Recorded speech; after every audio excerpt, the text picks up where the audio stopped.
یہ کوئی ایسی مخلوق نہیں ہے جیسے ہمارے یہاں تصور کیا جاتا ہے کہ ان کے قد چوہے کے برابر ہے اور وہ کسی دیوار کو چاٹتے ہیں۔ سلامتی ہے ان آنکھوں پہ جو ہدایت پہ نظریں جمائے بیٹھی ہیں، ان کانوں پہ جو ذکر خیر کے منتظر رہتے ہیں، اور ان قدموں پہ جو ہدایت کی راہ پہ گامزن ہیں۔ ہم صحیح مسلم کی ایک روایت کا مطالعہ کر رہے ہیں جس کا رقم ہے 2901۔ اس میں قیامت کی تمام نشانیاں رسول اللہ صلی اللہ علیہ وسلم نے کسی موقع پر، جیسا کہ روایت بیان کرتی ہے، ایک ہی جگہ بیان کرتی ہیں۔ یہ 10 نشانیاں ہیں۔ ان 10 نشانیوں میں بعض کی ہم وضاحت کر چکے، بعض کسی وضاحت کا تقاضا نہیں کرتی۔ مسیح علیہ السلام کے نزول کی نشانی کا ذکر جس طرح روایت میں ہوا ہے اور پھر اس میں کچھ اختلافات ہوئے ہیں، ان سب پر گفتگو ہو چکی ہے۔ اس کے بعد اب یاجوج ماجوج کا کھول دیا جانا ہے، یعنی ایک اور نشانی یہ بیان ہوئی ہے۔ اس کی تفصیلات ہم کچھ سمجھنے کی کوشش کریں گے کہ اس سے کیا مراد ہے۔ چنانچہ میں نے اس پر بھی ایک تفصیلی نوٹ لکھا ہے۔ ان کا ذکر، یعنی یاجوج و ماجوج کا ذکر، یہاں تو بس یہ بیان کیا گیا ہے کہ یاجوج و ماجوج کا خروج بھی ایک نشانی ہے، اور اس کے لیے بالکل وہی لفظ استعمال کیا ہے حدیث میں جو قرآن میں بھی ہے، حتی اذا فتحت یاجوج و ماجوج، یعنی یاجوج ماجوج کھول دیے جائیں گے۔ ان کا ذکر سورہ انبیاء کی آیات 96-97 میں بھی ہوا ہے، یعنی یہ صرف اس حدیث میں نہیں ہے۔ یہ بات کہ یاجوج ماجوج قیامت کی نشانی ہے اور یہ کھول دیے جائیں گے، یہ خود قرآن میں بیان ہوا ہے اور یہ سورہ انبیاء کی آیات میں بیان ہوا ہے۔ تو اب یہ ظاہر ہے ایک بڑا سوال پیدا ہوتا ہے کہ باقی نشانیاں تو چلیے روایت میں آئی ہیں، ان کی نسبت کے بارے میں شبہ ہو سکتا ہے، لیکن یہ واحد نشانی ہے وقوع قیامت کی جو خود قرآن میں بیان ہوئی ہے۔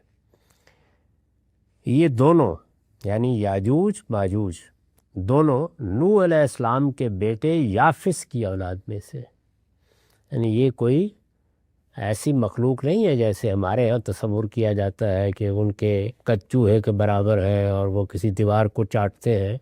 یہ تو محض داستان سرائی ہے، اس کی کوئی حقیقت نہیں۔ یہ ہماری طرح اللہ کے بندے ہیں اور نوح علیہ السلام کے بیٹے یافس کی اولاد ہے۔ نوح علیہ السلام کے بیٹوں کا پورا شجرہ بائبل میں بیان ہوا ہے۔ اس میں یہ بتایا گیا ہے کہ جب وہ کشتی میں سوار ہوئے تو ان کے 3 بیٹے ان کے ساتھ تھے، اور ان تینوں کے نام بھی ہم جانتے ہیں۔ یہ جو آپ دنیا میں بعض نسلوں کے بارے میں کہتے ہیں کہ یہ سامی نسلیں ہیں، تو یہ ان کے بیٹوں ہی سے نسبت میں بیان کی جاتی ہیں۔ یاجوج و ماجوج کا ذکر سورہ انبیاء کی آیات 96-97 میں بھی ہوا ہے۔ یہ دونوں نوح علیہ السلام کے بیٹے یافس کی اولاد ہیں، یعنی 3 بیٹے ان کے ہیں، سام، حام اور یافت۔ تو یہ یافت کی اولاد ہے جو ایشیا کے شمال مشرقی علاقوں میں آباد ہوئی۔ یعنی ان کا وطن کون سا ہے؟ جس طرح سے حام کی نسلوں کا وطن افریقہ ہی رہا، یعنی جب ہجرت ہوئی ہے بڑے پیمانے پر تو وہ وہاں سے نہیں گئے، اسی وطن میں رہے۔ سامی نسلیں زیادہ تر مشرق وسطیٰ میں آباد ہوئیں یا افریقہ کے شمالی علاقوں میں آباد ہوئی ہیں، دوسری جگہوں پر بھی گئیں لیکن زیادہ تر ان کا وطن یہ رہا ہے۔ اور یافس کی اولاد یہ ایشیا کے شمال مشرقی علاقوں میں جا کر آباد ہوئی ہے، یہ جو وسط ایشیا کے علاقے کہلاتے ہیں، یورپ کی طرف جو علاقے ہیں وہاں آباد ہوئی۔ بائبل کی کتاب پیدائش میں ہے، بائبل میں جو پہلی کتاب ہے پیدائش کی کتاب، اس میں یہ سب بات بیان ہوئی ہے۔ اس میں لکھا ہے، یہ 10ویں باب کی 1 سے 5 آیات ہے، ان کا ترجمہ ہے: نوح کے بیٹوں سام، حام اور یافت کی اولاد یہ ہے، یعنی شجرہ نسب بیان ہو رہا ہے کہ 3 بیٹے ہیں، ایک سام ہے، ایک حام ہے اور ایک یافت۔ یافت اور یافس دونوں تلفظ ہیں، اسی طرح سم اور سام دونوں تلفظ ہیں۔ ان کی اولاد آگے بیان ہوتی ہے۔ طوفان کے بعد ان کے ہاں بیٹے پیدا ہوئے، یعنی جب کشتی زمین پر آ گئی اور طوفان ختم ہو گیا تو ان کے ہاں بیٹے پیدا ہوئے۔ کن کے ہاں؟ یعنی سام کے ہاں بھی آگے اولاد پیدا ہوئی، حام کے ہاں بھی اور یافت کے ہاں بھی۔ بنی یافت یہ ہیں، سب کے شجرے بیان ہوئے ہیں بائبل میں، تو بنی یافت یعنی یافت کی اولاد کیا ہے؟ وہ یہ ہیں جمر اور ماجوج اور مادہ اور یاوان اور توبل اور مسک اور تیراس۔ یہ ابھی بھی بعض علاقوں کے نام انہی کے نام پر ہیں۔ توبالسک، ماسکو، یہ نوح کے پوتوں کے ناموں پر ہے۔ یابان جس کو آپ جاپان کہتے ہیں، اب یہ وہی لوگ ہیں سب کے سب۔ جمر اور جوج اور مادہ اور یاوان اور توبل اور مسک اور تیراس۔ اب ان میں سے جمر کے بیٹے پھر بیان کیے ہیں، اور جمر کے بیٹے اشکناز اور ریفت اور توجرما، اور یاوان کے بیٹے الیسا اور ترسیس، کتی اور دودانی۔ عربی بائبل میں اس کو کتیم اور دودانیم لکھا جاتا ہے، تو یہ ان کے نام ہیں۔ قوموں کے جزیرے انہی کی نسل میں بٹ کر ہر ایک کی زبان اور قبیلے کے مطابق مختلف ملک اور گروہ ہو گئے۔ یعنی یہ قدیم نام سب جو ہیں انہی کے ناموں سے پڑے ہوئے ہیں، تو آہستہ آہستہ ان میں پھر تبدیلیاں آ جاتی ہیں۔ یہ بائبل کا بیان ہے۔ یہی بیان مسلمان مورخین کا ہے، یعنی ہمارے جتنے مورخین ہیں وہ سب یہی بات بیان کرتے ہیں۔ تاریخ کی کتابیں شروع ہی یہاں سے ہوتی ہیں، وہ خواہ ابن کثیر کی البدایہ والنہایہ ہو یا ابن خلدون کی تاریخ ہو یا ابن اسیر کی ہو، سب یہیں سے شروع ہوتی ہیں۔ یہی بیان مسلمان مورخین کا بھی ہے۔ ملاحظہ ہو الکامل فی التاریخ ابن الاسیر، پہلی جلد کے 68 صفحے پر یہ ساری بات اسی طرح بیان ہوئی ہے۔ البدایہ والنہایہ میں پہلی جلد کے 175 صفحے پر یہی بات بیان ہوئی ہے۔ ابن خلدون نے تصریح کی ہے کہ علماء انساب یافس کی باقی اولاد کے بارے میں تو اختلافات بھی بیان کرتے ہیں، یعنی اولاد کے ناموں کے بارے میں جو انساب کے ماہرین ہیں، قدیم سے نسب نامے بیان کر رہے ہیں، وہ کچھ اختلافات بھی بیان کرتے ہیں، مگر اس پر متفق ہیں کہ یہ دونوں یعنی یاجوج و ماجوج اسی کی ذریت، اسی کی اولاد میں سے۔ خود تاریخ ابن خلدون میں ابن خلدون کی تصریح کے الفاظ ہیں، دوسری جلد میں 10ویں صفحے پر، وَأَمَّا یافس فَمِن بَلَدِهِ التُّرْک وَالسِّین وَالسَّقَالِیَہ وَیاجوج وَماجوج بِاتِّفَاقٍ مِّنَ النَّسَّابِین، یعنی اس علم کے تمام ماہرین جن کو نسابین کہا جاتا ہے، نساب جو نسب نامے بیان کرتے ہیں، وہ اس بات پر متفق ہیں کہ یافس کی اولاد ہی میں سے ترک ہیں، چینی ہیں، سکالبہ ہیں، یاجوج و ماجوج ہیں، بے اتفاق من النسب، یہ وہی اولاد ہے ساری۔ بائبل کے صحیفہ حزقیل کے باب 38-39 میں، یعنی یہ ایک پیغمبر کا صحیفہ ہے، بائبل ہی کے مجموعے میں ہے۔ بائبل کے صحیفہ حزقیل کے باب 38-39 میں ان کا تعارف، یاجوج و ماجوج کا تعارف روس، ماسکو اور توبالسک کے فرما روا کی حیثیت سے کرایا گیا ہے۔ یعنی اس وقت اس زمانے میں ان کی فرما روائی تھی اس علاقے پر۔ بعد میں یہی ہیں، یعنی انہی کی نسلیں ہیں، بعد میں یہی ہیں جو تاتاری، ہن، منگول اور ستھین کے ناموں سے بھی مشہور ہوئے۔ بعد کی نسلوں میں پھر الگ الگ نام پڑھنا شروع ہوئے۔ چنانچہ اسرائیلی مورخ یوسیفوس ان سے مراد ستھین قوم لیتا ہے، یعنی وہ اصل میں جب ستھین کہتا ہے تو انہی کے بعد کی نسلوں کا نام مستعار لیتا ہے۔ اور جیروم کا بیان ہے کہ ماجوج کاکیشیا کے شمال میں بحر خزر کے قریب آباد تھے، وہ ان کا علاقہ یہ بتاتا ہے۔ یہ مختلف بڑے مورخین ہیں جنہوں نے دنیا کی تاریخ لکھی ہے۔ پھر یہ بھی معلوم ہے کہ انہی کے بعض قبائل یورپ پہنچے اور اس کے بعد ان لوگوں میں شامل ہوئے جنہوں نے امریکہ اور آسٹریلیا کو آباد کیا۔ یوحنا عارف کا جو مکاشفہ بائبل کے آخر میں نقل ہوتا ہے، ان کی روح سے، اس کی روح سے، یعنی یہ تو حزقیل کا بیان تھا یا مختلف مورخین کا، اس کے بعد آخر میں بائبل کے آخر میں یوحنا عارف کا مکاشفہ ہے، اس کی روح سے ان کے خروج کی ابتدا، یعنی کب ہوگا ان کا خروج۔ خروج کا مطلب یہ ہے کہ یہ دنیا میں اپنی جگہ پڑے ہیں، ان کی سلطنتیں قائم ہیں، بادشاہی کر رہے ہیں، دنیا میں نکلیں گے ایک غلبہ رکھنے والی قوم کی حیثیت سے، تو وہ کب ہوگا؟ تو اس سے یہ معلوم ہوتا ہے کہ ان کے خروج کی ابتدا نبی صلی اللہ علیہ وسلم کی بعثت کے 1000 سال بعد کسی وقت ہوگی۔ اس میں بالکل تعین کے ساتھ رسول اللہ کا ذکر کیا گیا ہے، اور پھر بتایا گیا ہے کہ 1000 سال اس کے بعد یہ خروج شروع نہیں ہوگا، 1000 سال کے بعد ہوگا، جس کے آخر میں یہ زمین کو چاروں طرف سے گھیرے ہوئے ہوں گے۔ یعنی آخر میں پھر کہاں تک نوبت پہنچ جائے گی کہ بالکل یہ مشرق وسطیٰ کا علاقہ سینڈوچ بن جائے گا، اور یہ چاروں طرف سے گھیرے ہوئے ہوں گے۔ ان کا فساد جب انتہا کو پہنچے گا تو ایک آگ آسمان سے اترے گی اور قیامت کا زلزلہ برپا ہو جائے گا۔ یہ یوحنا عارف کا بیان ہے۔ یہ بیان آگے کس طریقے سے نقل ہوا ہے، پھر اس بیان کے بعد کیا پہلو ہیں جن کی طرف توجہ کرنی چاہیے، اس پر اگلی نشست میں بات کریں گے۔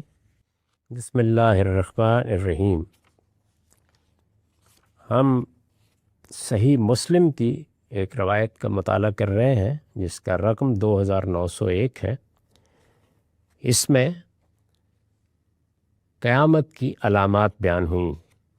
ان علامات قیامت میں بہت سی علامتوں کو ہم سمجھنے کی صحیح کر چکے ہیں، اور میں نے اس میں اپنا نقطہ نظر وضاحت کے ساتھ بیان کر دیا ہے۔ پچھلی نشست میں ہم یہ دیکھ رہے تھے کہ یاجوج و ماجوج کے کھول دیے جانے سے کیا مراد ہے، اور یاجوج و ماجوج کون ہیں۔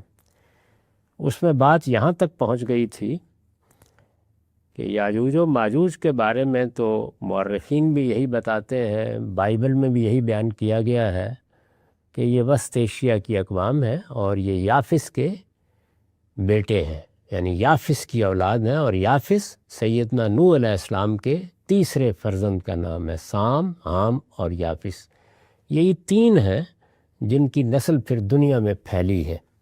حام کے بارے میں نے عرض کر دیا کہ وہ زیادہ تر افریقائی میں رہے جہاں سے انسانی زندگی کی ابتدا ہوئی ہے، اور سامی نسلیں اصلاً مشرق وسطیٰ میں آباد ہوئیں، اور انہوں نے دور قدیم کی بڑی بڑی سلطنتیں بھی قائم کیں، باقی دنیا میں بھی ہجرت ہوتی رہی۔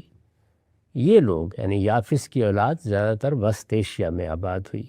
مورخین ان کا علاقہ بھی بیان کرتے ہیں، ان کی مختلف قوموں کا بھی ذکر کرتے ہیں۔ آگے ان کی اولاد جس طرح مختلف علاقوں میں پھیلی اور اب بھی ان کے آثار ان ملکوں کے ناموں کی صورت میں موجود ہیں، یہ سب بیان کرتے ہیں۔ اس کے بعد میں نے آخر میں عرض کیا تھا کہ اب یعنی موجودہ زمانے میں جو تصویر بن رہی ہے وہ یہ ہے کہ یہی قومیں ہیں جو پھر دنیا کو فتح کرنے کے لیے نکلیں، یعنی ان کے خروج کی ابتدا ہوئی اب سے صدیوں پہلے، اور ہم نے یہ دیکھا کہ انہی قوموں نے نکل کر کسی زمانے میں یورپ کو آباد کیا۔ پھر ایک خمول کا زمانہ آیا جس میں ان کے ہاں بھی بڑی سلطنتیں قائم ہوئیں، خاص طور پر سلطنت روما، یونان کے علوم پیدا ہوئے۔ مسلمانوں کی بھی ان کے مقابل میں یعنی سامی قوموں کی، بنی اسماعیل ظاہر ہے کہ سامی ہیں، بنی اسرائیل بھی بڑی سلطنت قائم ہوئی، تو معاملہ متوازی چلتا رہا۔ رسول اللہ نے اور قرآن نے پیشین گوئی کی کہ ان کا ایک عالمی خروج ہوگا، یعنی وہ تو کچھ علاقوں میں تھا، یہ عالمی خروج ہوگا۔ فتحت یاجوج و ماجوج، اس کے الفاظ قرآن میں سورہ انبیاء میں یہ ہے کہ یہ کھول دیے جائیں گے۔ تو پھر ایسا ہی ہوا، یعنی یہ امریکہ جس میں ہم بیٹھے ہوئے بات کر رہے ہیں یہاں بھی پہنچے، اسی طرح سے پھر یہاں سے باقی دنیا کی طرف بھی جانے کی ابتدا ہوئی۔ یہی اقوام ہیں جنہوں نے مشرق بعید تک کے ملکوں پر جا کر حکومت کی، اور سلطنت برطانیہ کے بارے میں تو یہ کہا جاتا تھا کہ اس میں سورج غروب نہیں ہوتا، وہ سب ہوا، اور پھر اس کے نتیجے میں یہ پوری دنیا کو ایک طرح سے دائرے میں لینے میں کامیاب ہو گئے، اور دنیا کی بڑی طاقتیں ہیں جو حکومت کرتی رہیں، اور پہلی دوسری جنگ عظیم میں جب مسلمانوں کو یا ان کی سلطنت عثمانیہ کو شکست ہو گئی تو عالمی سطح پر ان کا غلبہ قائم ہو گیا۔ اس وقت عالمی سطح پر یہی قومیں حکومت کر رہی ہیں، اور انہوں ہی نئے نظم کے لیے یہ اقوام متحدہ کے ادارے اور یہ سب چیزیں بنائی ہیں جتنی بھی ہیں، اس کی خبر بھی دی گئی ہے، اور یہ یوحنا عارف کے مکاشفے کے اسلوب میں بیان ہوئی ہے۔ وہ پڑھنے کی چیز ہے، یہ بائبل کا آخری باب ہوتا ہے۔ یوحنا عارف کا جو مکاشفہ بائبل کے آخر میں نقل ہوتا ہے، اس کی روح سے ان کے خروج کی ابتدا نبی صلی اللہ علیہ وسلم کی بعثت کے 1000 سال بعد کسی وقت ہوگی۔ اس میں تعین کے ساتھ یہ کہا گیا ہے کہ پھر وہ آئے گا کہ یدعا صادقاً و امینا، جس کو صادق اور امین کہا جائے گا، اور وہ ایک سفید گھوڑے پر سوار ہوگا اور وہ سلطنتوں کو رون ڈالے گا، اور پھر دنیا میں شیطان قید میں رہے گا، اور 1000 سال تک یہی صورت رہے گی۔ پھر 1000 سال کے بعد اس دنیا میں ایک نئے دور کی ابتدا ہوگی۔ اس کی روح سے ان کے خروج کی ابتدا نبی صلی اللہ علیہ وسلم کی بعثت کے 1000 سال بعد کسی وقت ہوگی، ابتدا ہو جائے گی، یعنی اب نکلنے کا عمل شروع ہو جائے گا، جس کے آخر میں یعنی پھر آہستہ آہستہ یہ زمین کو چاروں طرف سے گھیر لیں گے، جس کے آخر میں یہ زمین کو چاروں طرف سے گھیرے ہوئے ہوں گے۔ ان کا فساد جب انتہا کو پہنچے گا تو ایک آگ آسمان سے اترے گی اور قیامت کا زلزلہ برپا ہو جائے گا۔ یعنی اچھے کام کریں گے، دنیا میں سلطنتیں قائم کریں گے، نظم قائم کریں گے، دنیا کے علوم کو ترقی دیں گے، لیکن پھر ایک وقت آئے گا کہ جب فساد برپا ہو جائے گا۔ تو وہ فساد جب برپا ہوگا تو اس کی ایک لحاظ سے آپ کہہ سکتے ہیں کہ آڑی میں سے قیامت نمودار ہو جائے گی۔ تو اس لیے اس کو قرآن نے علامت کے طور پر بیان کیا ہے۔ مکاشفے کے 20ویں باب کی 7 اور 9 آیات میں یہ بات اس طرح بیان ہوئی ہے، اور جب 1000 برس پورے ہو چکیں گے تو شیطان قید سے چھوڑ دیا جائے گا۔ یعنی جو عصر الایمان یا ایج آف فیتھ ہے، اس میں بھی شیطان اپنا کام کرتا رہا، لیکن قید خانے سے بیٹھ کر ہی خطوط لکھتا تھا۔